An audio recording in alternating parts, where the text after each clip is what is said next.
Aumentou o interesse sobre a discussão política no Brasil.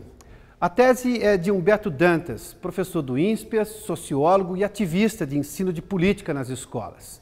No entanto, o desafio agora é aumentar a qualidade e a profundidade do debate da realidade brasileira.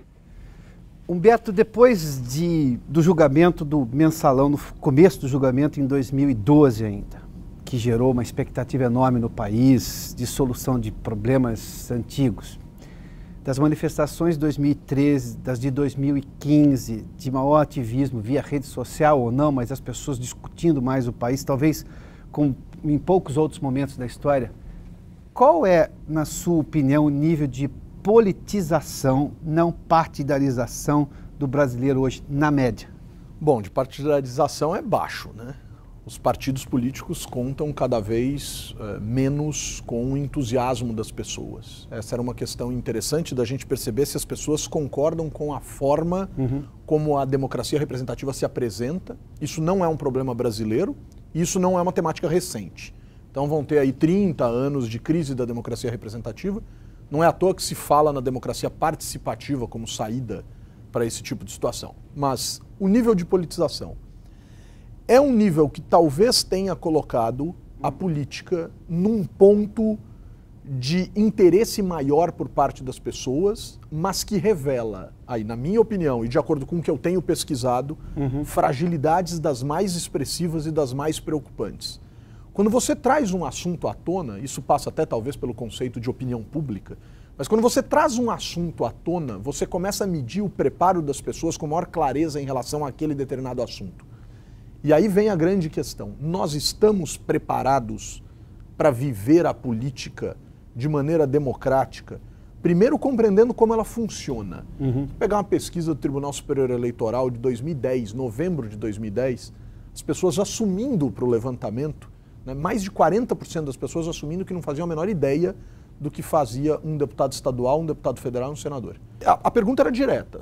Você tem ideia do que faz um deputado federal e um senador? Mais de 40% assumiram. É interessante isso, porque pode até haver uma tendência do sujeito dizer, claro que sei, né? Tipo, para ficar naquela zona do conforto da sabedoria. Não, mais de 40% assumem. Em 2010, faz pouco tempo, faz 5 anos, né? Não sei. Né? Mais de 20% presidente da República, quase 30% governador de estado. Então, o nível do debate pode estar mais acalorado, as pessoas podem estar falando mais de política, mas acho que o grande negócio é tentar entender o quanto que as pessoas estão preparadas para falar de política. Palpitar, né, o palpite, a opinião, né, é algo entre o ignorar e o conhecer. O quanto que talvez a gente tivesse que se aproximar mais do conhecer. E isso não porque eu estou dizendo que seja assim, porque eu quero que seja assim. A teoria da democracia tem este conhecimento como um aspecto absolutamente fundamental para o funcionamento da democracia. Educação e ou informação é pilar, ou são pilares, é que na verdade eles serão um pilar da democracia. Mas não houve... Mas esse barulho maior é isso? Então esse barulho maior das pessoas estarem discutindo, pelo menos palpitando, eu não sei se não foi um pouco além do palpite? Não houve avanços em algumas áreas, pelo menos?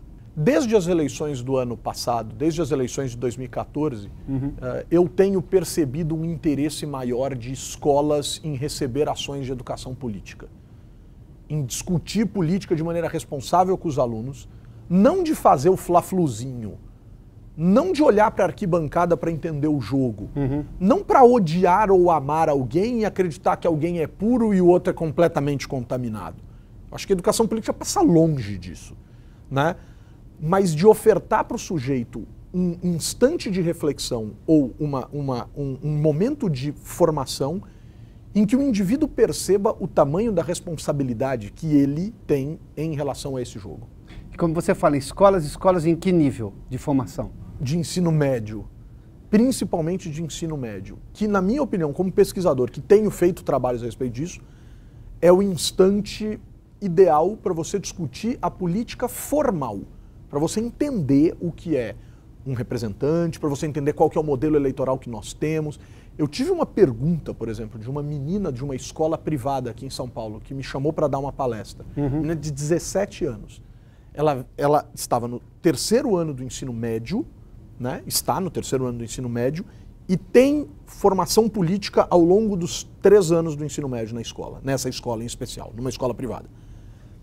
A menina levanta a mão e diz o seguinte: em meio a essa discussão sobre a reforma política, em que todo mundo defende o seu plano, o seu projeto, a sua ideia sobre o que deva ser o sistema proporcional brasileiro, nesses termos, em que todo mundo diz que a lista fechada é melhor que a lista aberta, que o voto distrital é melhor que o voto proporcional, o distrital puro, né?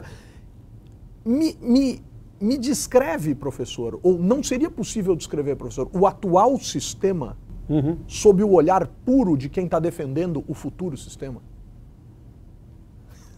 Eu nunca tive uma pergunta como essa na pós-graduação em ciência política. Uma menina de 17 anos, com 3 anos de formação política, tem um insight desse. Ou seja, percebe que a política é racionalizável, é razoável de ser compreendida, e não é à toa que, pelo menos aquilo no que eu me formei chama-se ciência política.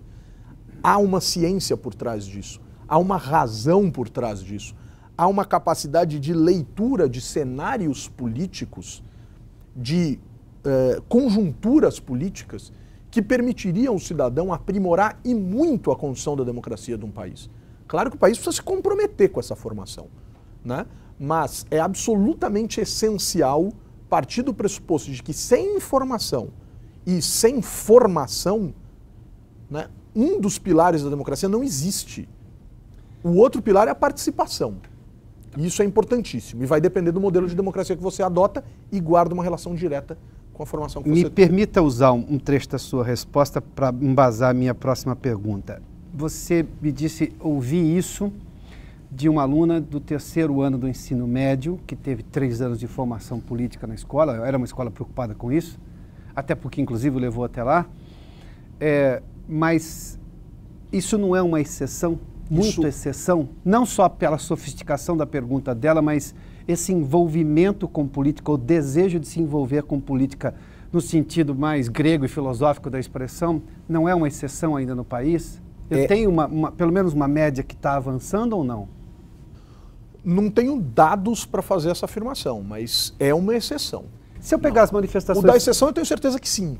Né? O se está avançando ou não, eu tenho a impressão que pode estar.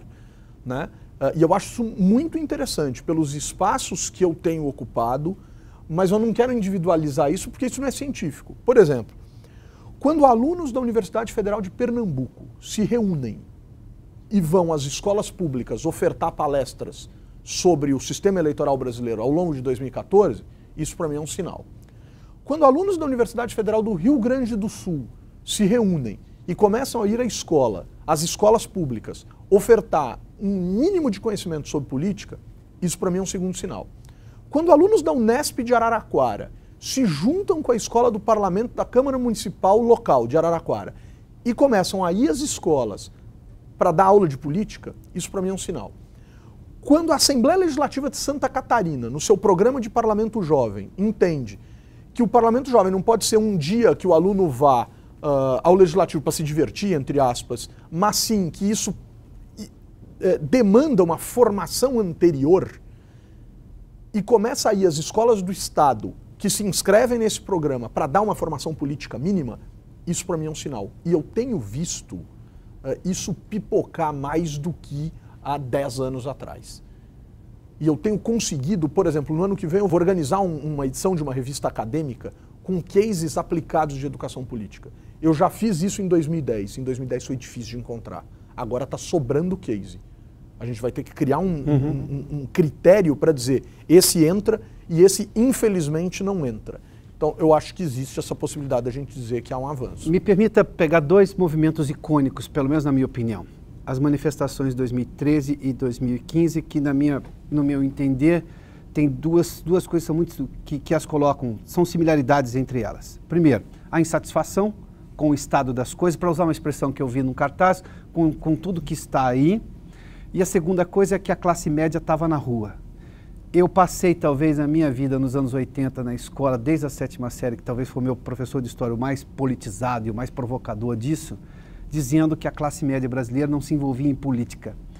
Ele não está vivo hoje, mas ele teria visto a classe média, pelo menos, dar a cara para bater, coisa que não fazia.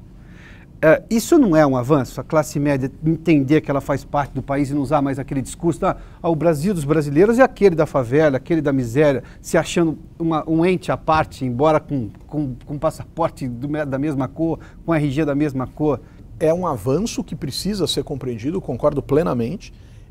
A gente só precisa tentar olhar também para a história para ver se isso não é uma leitura da história que também não mereça crítica. Por exemplo, os economistas falam com muita propriedade, com muita tranquilidade, que a década de 80 foi a década perdida. Uhum.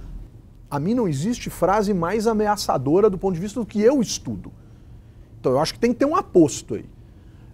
A década de 80 é a década perdida do ponto de vista econômico. Sim. Nunca se avançou tanto nesse país do ponto de vista político. Foi lá que eu tive aula de histórias com o seu Og Pessotti, por exemplo. Fantástico. Então, olha só que fantástico. Você termina a década de 70, vou pedir uma licença poética aqui para a década de 80 e começar a contá-la de 1979.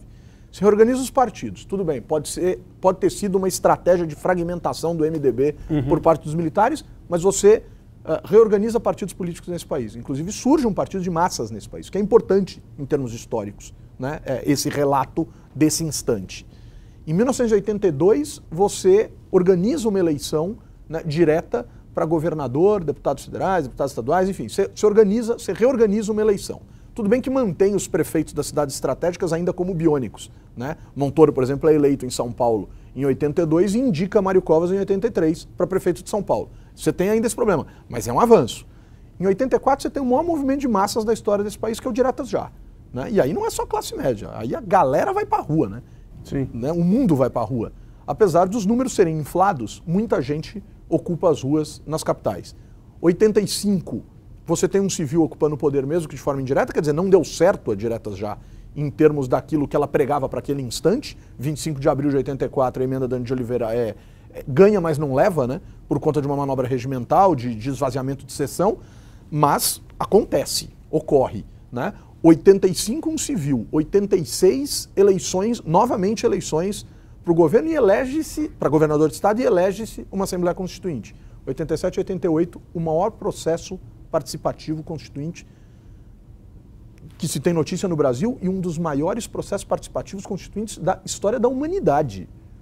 O que a gente viu no Brasil, e os livros de história não contam essa história de maneira correta, porque a gente tem essa mania cultural de eleger heróis, então Ulisses Guimarães é o doutor constituinte, não é o doutor constituinte. Ele é essencial para a história da Constituinte brasileira, ele tem um papel fundamental, mas a sociedade precisava ter sido elevada ao papel maior nessa história. 72 mil cartas, a gente tem e-mail, hoje 72 mil é pouco, né? 72 mil você consegue não curtir de um jogador de futebol que coloca qualquer coisa na internet, mas naquele instante, correio, 72 mil formulários manuais mandados para o Senado, numa parceria Globo, Senado e Correios. 2.400 ideias surgidas em 400 reuniões temáticas em Brasília. Milhões de assinaturas colhidas para 122 projetos de emenda ao anteprojeto constitucional por parte da sociedade, com 83 delas seguindo os parâmetros regimentais e sendo defendidas em plenário. E aí eu termino a década de 89, vamos chamar a década de 80, de 79 a 89, eu termino essa década elegendo um presidente diretamente, né? Cara, a década de 80 a década ganha. Do ponto de vista democrático, a década ganha. Cadê esse povo? Cadê o cara que em 84 foi pra rua pedir pelas Diretas Já? Cadê as milhões de assinaturas das emendas ao anteprojeto constituinte? Aí em 92 as pessoas vão às ruas estimuladas por uma série de questões e o Congresso Nacional derruba um presidente da República. E aí eu tenho esse hiato que você está destacando e em 2013 tem esse emblema de ir das ruas, desse cansaço. Agora, que cansaço é esse? Que desgaste é esse? Que falta de motivação com a coisa pública? Essa é a crise da democracia representativa. Agora, cadê a alternativa? Cadê a saída? Né? Cadê a resposta razoável para isso? será que se nós tivéssemos milhões dessas meninas que eu citei, que Sim. foram capazes de ter esse insight político porque teve formação política, a coisa poderia ter sido mais densa e mais grave, mas a coisa poderia ter sido mais edificante do ponto de vista de propostas. Porque todos os políticos que disseram nós ouvimos as vozes das ruas, na minha opinião como sociólogo, não ouviram. Não ouviram. Em 2013 não tinha cartaz pedindo reforma política. A pauta da presidente da República sobre reforma política passa longe de resolver aquilo que as ruas estavam reclamando em junho de 2013. Né? Tinha uma perfumaria ali. Tem. Uma bobagem. Porque tem uma incapacidade de quem vive isolado na bolha do mundo político, cercado por assessor, de efetivamente olhar para aquilo que ocorre e enxergar e dizer, puxa vida, esses caras estão dizendo isso. Ou incapacidade que pode ser intelectual, pode ser miopia, ou pode ser, eu entendi, mas eu não posso dizer. Ou amarra institucional que não permite que os problemas sejam claramente enfrentados. Mas somos uma sociedade que tem problema de meia-culpa. Não vai esperar que um... Quando não inteira, né? Fazendo um trocadilho. Não, mas... Pois é, não é? Não tem meia-culpa. A presidente agora está dizendo simplesmente que ela não sai daqui, ninguém me tira, como se aquilo lhe pertencesse. O mandato não pertence a ela foi escolhida, pertence ao cidadão brasileiro. Então, e aí você entra num jogo político que as pessoas não entendem como jogo político, que tira, pede para renunciar, põe impeachment e tal. Aonde está o problema aqui? Eu localizei um artigo de 1999 que noticiava, o articulista noticiava que Tarso Genro, do Partido dos Trabalhadores, pedia para Fernando Henrique, no segundo mês após a reeleição, renunciar. Fernando Henrique tem que renunciar. Mais adiante, um deputado federal do Rio de Janeiro, chamado Temer, mas o Temer do PT do Rio de Janeiro, não o Temer do PMDB de São Paulo, dizia que as massas precisavam ir às ruas, pedir o impeachment do presidente e que o Congresso tinha que atender isso. Enquanto José Dirceu e Lula diziam que o melhor era deixar o presidente onde ele estava para ele chegar enfraquecido nas eleições de 2002 e o PT chegar ao poder. São 3 teses. São rigorosamente as 3 teses discutidas hoje no país e chamadas de golpistas pelo presidente. Qual foi a resposta que o PSDB deu à época? Que o PT estava tentando dar um golpe. O nível é baixo. O nível do debate político é ruim e as pessoas embarcam nisso com suas paixões. Ou com suas paixões para dizer que o PT está sendo golpeado, ou com suas paixões para dizer que o PT já devia estar fora do poder faz muito tempo. Olha que coisa interessante. Primeiro, as vozes das ruas são vozes plurais, que defendem coisas completamente diferentes em muitos sentidos e em muitos dos seus aspectos. Mas, quando as vozes das ruas falam de conjuntura econômica, isso desgasta qualquer governo. Qualquer governo.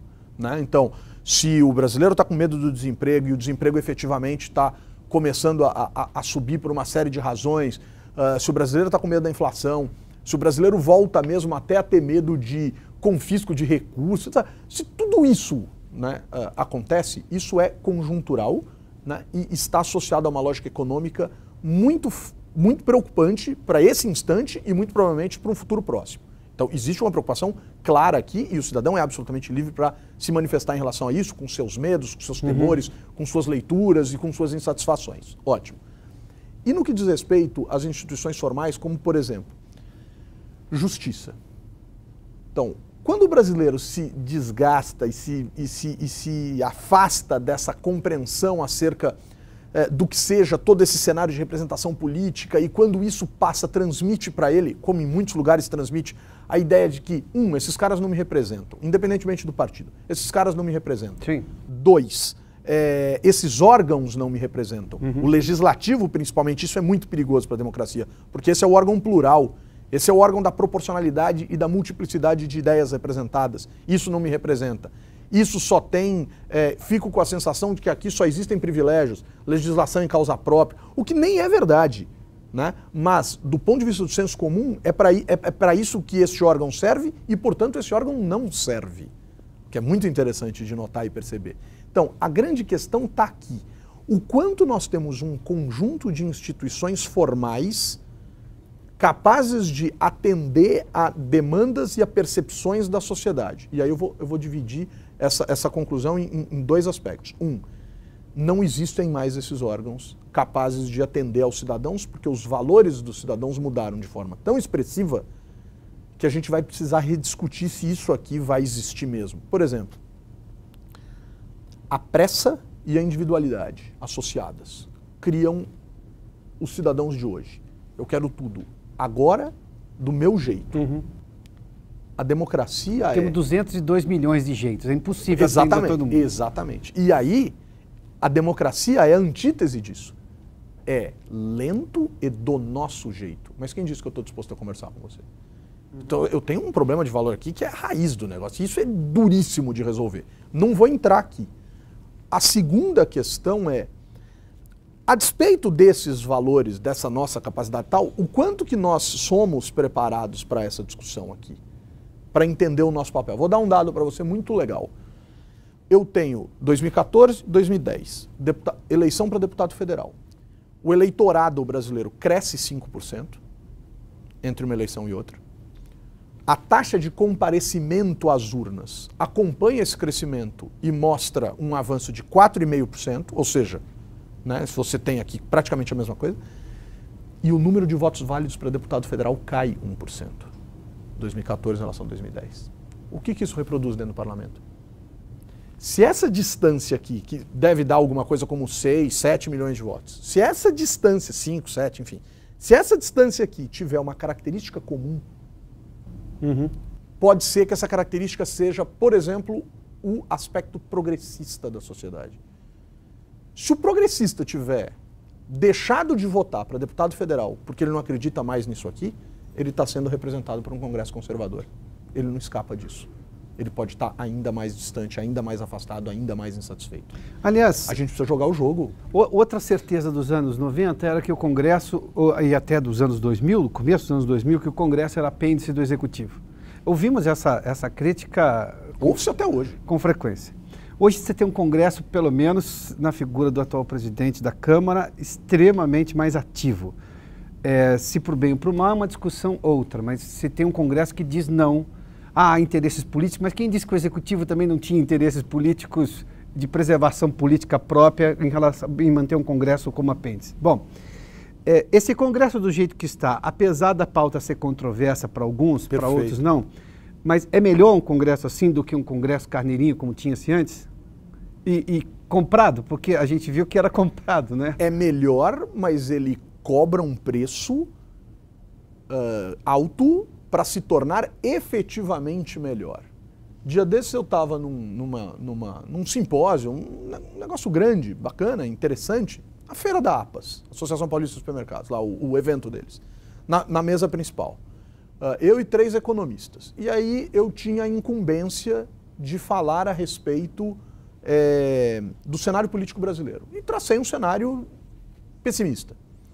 E me veio uma pergunta da plateia escrita, dizendo assim, mas nada é positivo? Eu falei, o brasileiro vai perceber que o seu voto para deputado federal serve para alguma coisa. Ele vai ter que começar a prestar atenção nisso. Ele vai ter que começar a considerar melhor esse voto. Ele não vai mais poder catar o papelzinho na rua e jogar para cima. Ele não vai mais poder fazer galhofinha com o voto dele. Então, pera um pouco. Esse cara que eu nunca entendi direito para que servia, inclusive teve candidato fazendo campanha em cima disso, esse voto me parece que serve para alguma coisa.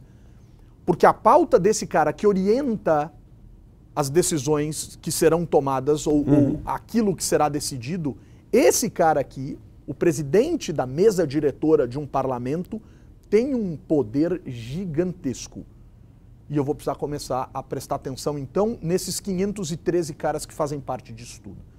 Eu acho que é a única coisa positiva que a gente pode tirar desse instante. E aí vem a sua questão. Vamos pensar o seguinte, eu tenho o presidencialismo e o parlamentarismo. E tenho o meio. E eu não sei o que é esse meio. A agulha do presidencialismo de coalizão tende para o presidencialismo e ela vai se aproximar cada vez mais de um modelo puro de presidencialismo quanto mais eu tiver o sentimento e a sensação de que esse Congresso ele é cordeirinho e ele atende aos interesses desse presidente aqui? Das formas mais diferentes. Pode ser desde discussão de políticas públicas até mensalão. E aí eu não vou entrar nesse mérito. Mas o que eu faço para essa agulha chegar aqui? Quando essa agulha começa a sair desse limite do presidencialismo de coalizão, ultrapassa esse meio e nos faz assistir um parlamento significativamente ativo na pauta, Sim. inclusive dobrando o presidente por meio de emendas constitucionais sobre as quais ele tem baixíssimo controle, na verdade controle nenhum em termos institucionais, a não ser que ele seja o autor da emenda, eu já começo a chamar o Brasil de um semi-parlamentarismo. Percebe como a agulha, como esse medidor é delicado? Uhum. E o peso que o parlamento tem para definir se nós teremos um modelo puramente presidencialista e quase que inquestionável do ponto de vista desse caráter acessório do parlamento, e o quanto que esse parlamento pode causar institucionalmente, legalmente e legitimamente uma série de atitudes que constrangem o executivo e valorizam o legislativo. Agora, o problema é que as pessoas olham muito para essa eleição aqui e não olham nada para essa eleição aqui. Sim. E agora ela está sendo controlada por essa eleição aqui, então as pessoas ficam assustadas. Então, quando eu venho para cá, né, quando eu ultrapasso o meio com a agulha, eu começo a perceber, opa, pera lá, o legislativo serve para alguma coisa. Será que o cidadão não pode perceber a mesma coisa na Câmara Municipal da cidade dele? Na Assembleia Legislativa do Estado dele? Por acaso cuida do zoneamento da rua dele. Pois é. Se vai ter comércio, se não vai só para usar, se vai ter faixa no caso de São Paulo, se vai ou não vai ter faixa de bicicleta ou de ônibus, ou seja lá o que for. Olha que coisa fantástica. Será então que não está na hora de também olhar para o voto para vereador e para deputado estadual e perceber que o governador do estado e o prefeito também conseguem fazer com que essa agulha venha para perto desse presidencialismo, que no caso aqui é um governador e um prefeito, mas é um executivismo? Essa supervalorização é extremamente importante ser compreendida. E perceba, tudo que a gente está falando aqui passa por compreensão, informação e educação. Beto, deixa eu lhe fazer uma última pergunta. Você falou sobre a maior politização nas escolas, ou interesse maior. Não raro eu leio nas redes sociais e depoimentos assim de mães, de pais, reclamando da forma como essa educação política está se dando nas escolas. Que ela estaria partidarizada, não politizada. Perfeito, esse debate é ótimo. Essa partidarização no ensino de política plena nas escolas, como é que eu controlo isso sem que eu não entre na alçada de controle puramente de censura? Como é que eu consigo ter uma formação mais altiva em relação à formação política? Bom, primeiro, a formação política poderia ser uma formação cidadã. Sim. É inadmissível tirar um menino do ensino médio sem noção de meio ambiente, saúde, direito, economia e política. Isso aqui resume o cidadão hoje, né? Talvez tenha faltado alguma coisa, mas isso aqui resume o cidadão de hoje. Então, o primeiro ponto é esse. Tá. Eu preciso disso. Segundo ponto, e fortemente no caso da política, como eu resolvo o elemento central de uma formação política, que é a questão da ética suprapartidária. Como é que eu consigo entrar em sala de aula e conduzir um debate que leve o aluno à reflexão, que leve o aluno a formular suas escolhas, sem que essas escolhas sejam as minhas escolhas? Eu não tenho o direito de fazer isso com o aluno. Quando eu ensino política para o aluno, só para a gente ter uma dimensão do que eu estou falando, um grupo de 6 cientistas políticos em 2003, a despeito de outros tantos grupos de cientistas políticos e de advogados e de bacharéis em direito e de historiadores, enfim, mas esse grupo do qual eu estou falando se juntou em 2003 e falou, vamos dar aula de política para a sociedade. Eu fazia parte desse grupo, eu faço parte desse grupo, eu hoje tenho 337 turmas de formação política feitas, realizadas, com ênfase em jovens, mas também em lideranças comunitárias. Todas essas turmas receberam, ou grande parte dessas turmas receberam um questionário que tinha uma pergunta que, a despeito de tantas outras, né, ali elaboradas, dizia assim, os professores mantiveram-se neutros do ponto de vista partidário nas aulas? A pergunta de uma maneira mais simples que isso, mas em tese era isso. Os índices são muito altos. Então, eu não quero dizer para o aluno das minhas preferências partidárias. E eu vou aceitar com a naturalidade mais absoluta do mundo ser racionalmente ele se afastar de mim. Fala assim, não, professor, mas eu gosto de tal partido por conta disso. Puxa vida, que elaboração legal. Eu não gostaria de ouvir assim, porque o fulano de tal é mais bonito, é mais legal, tal. Eu prefiro ouvir um cara que seja o oposto, um aluno que seja o oposto do que eu penso, racionalmente, do que ele seja rigorosamente o que eu penso de maneira pouco razoável do ponto de vista dos valores que ele carrega. E aí vem a preocupação dos pais. Primeiro, com o que os pais estão preocupados? Com uma máxima a ser verificada e questionável de que todo professor é de esquerda? E aí ele está insatisfeito com um governo de um partido que se diz de esquerda ou que é posicionado à esquerda no país? É esse o problema dos pais? Então, primeiro a gente precisa desmontar o argumento de qual é a crítica. Segundo, não é esse o argumento. Os pais efetivamente estão preocupados com o fato de que os professores estão levando conteúdos que transcendem essa ética suprapartidária para dentro das escolas. Tem jeito de resolver isso. E não é tirando a política da escola que você resolve isso. Por exemplo, não deveria ter lá uma disciplina de cidadania, como tinha antigamente Educação Moral e Cívica, o SPB, que as pessoas dizem assim, isso era do regime militar. Nem conhecem história. Isso nasce na República Velha. E aí no regime militar, óbvio que vai servir ao regime, mas no regime democrático não pode servir ao regime? A gente redemocratiza o Brasil. Ela não pode ser uma doutrinação democrática? Exatamente, né? usa a mesma ferramenta. Porque dizer que o Estado não vai transmitir valor, ou que o Estado não tem a obrigação de transmitir valor para a sociedade, eu quero saber que sociedade é essa. Porque eu vou começar a permitir que cada um tenha os seus. Claro que cada um tem suas crenças, seus valores, etc. Mas a gente não vai ter um colchão? A gente não vai ter um princípio norteador básico? Pô, a Constituição é um princípio norteador básico. Na Constituição está dizendo que o Brasil é um Estado democrático. Eu preciso construir esse valor. E aí tem quem acha que se descobre isso, se constrói isso praticando. Eu acho que é uma lógica meio de semeadura, assim. Vamos semeando. E tem uma lógica de ladrilhador. Pensando aqui até na lógica do Sérgio Buarque de Holanda, né? O semeador e o ladrilhador. Eu sou do time que gosta de ladrilhar. Eu quero construir a democracia. Eu estou muito mais preocupado com o pilar da educação da democracia do que com o pilar da participação. O da participação está garantido. Mais de 70% dos brasileiros são eleitores. E esse pilar aqui? Aonde eu construo ele? Eu preciso educar politicamente as pessoas. E preciso cercar essa educação de todos os cuidados possíveis. Na Alemanha, isso é tão radical que todos os partidos vão para a sala de aula. Dar palestras. Falar a respeito dos seus princípios. Tá bom, que isso não aconteça mesmo, porque 32 partidos eu ia precisar de um pouco mais de tempo que razoável. Mas, tá bom, ok. Que não vá o partido, mas que também não vá o professor. O professor tem, claro, o direito de ter uma posição partidária. O professor não tem o direito de converter os seus alunos em benefício de suas preferências. O aluno que me disser que um professor desse grupo do qual eu faço parte um dia entrou em sala de aula e pediu voto, isso não pode acontecer, cara. Isso não pode acontecer de forma nenhuma. E é possível acontecer. Tão possível que nós fazemos isso há 12 anos, em mais de 300 turmas, né? E os resultados estão aí. Pelo menos a gente cutucou, a gente perturbou, a gente incomodou e disse pro cara, a política é responsabilidade sua se você acha que isso aqui é uma democracia. E isso aqui se pretende uma democracia. Humberto, obrigado pela gentileza de nos atender. Agradeço.